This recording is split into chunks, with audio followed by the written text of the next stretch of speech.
हजुरहरूको पासवर्डको म्याद 1 वर्षभन्दा कम भएको छ र तपाईँहरू चाहिँ आफ्नो पासवर्डको म्याद थप गर्नको लागि चाहिँ हाम्रो कोरियामा रहेको नेपाल एम्बेसीमा अनलाइन फर्म भरेर यदि जान चाहनुहुन्छ तर तपाईँलाई चाहिँ हाम्रो कोरियामा रहेको नेपाल एम्बेसी कहाँ छ त्यहाँसम्म चाहिँ कसरी जाने तपाईँहरूलाई थाहा छैन भनेदेखि चाहिँ यो भिडियो अन्तिमसम्म हेर्नु होला। सो हाम्रो कोरियामा रहेको नेपाल एम्बेसी चाहिँ सिउलमा रहेको छ। सो तपाईँहरू चाहिँ कोरियामा जहाँ भए पनि फर्स्टमा तपाईँहरू सिउल आउनु पर्यो होइन। सो तपाईँहरू चाहिँ फर्स्टमा चाहिँ हाम्रो सिउलमा चाहिँ तोङदेमुनमा आउनु होला र तोङदेमुनबाट चाहिँ हाम्रो 4 नम्बर लाइन चढ्नु होला तोङदेमुन योकबाट।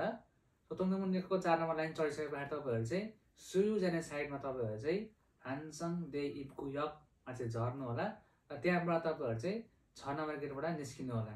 हान्सा थेइब्कु योकको चाहिँ 6 नम्बर गेटबाट बाहिर निस्किनु होला र त्यहाँबाट तपाईँहरू चाहिँ हल्का अगाडि गइसकेपछि चाहिँ हाम्रो सामसन ग्यो सङबुक मुनहा 1 बस संलग्नबाट चाहिँ तपाईँहरू 2 नम्बरको बस चढ्नु होला। त्यहाँबाट तपाईँहरू चाहिँ लगभग 3 स्टेसन अगाडि चाहिँ जानुभयो भने चाहिँ तपाईँहरू सन्जामदान्जी सङराक 1 आफ भन्ने स्टेसनमा झर्नु होला र त्यस पछाडि तपाईँहरू चाहिँ हल्का ब्याक भएर आउनु होला। त्यस पछाडि तपाईँहरू चाहिँ यहाँ 7-11 देख्न सक्नुहुनेछ। सो 7-11को साइडबाट तपाईँहरू चाहिँ लेफ्ट साइडबाट चाहिँ सिधा अगाडि जानुभयो भने चाहिँ तपाईँहरू ठ्याक्कै हाम्रो कोरियामा रहेको नेपाल एम्बेसीमा पुग्नुहुन्छ।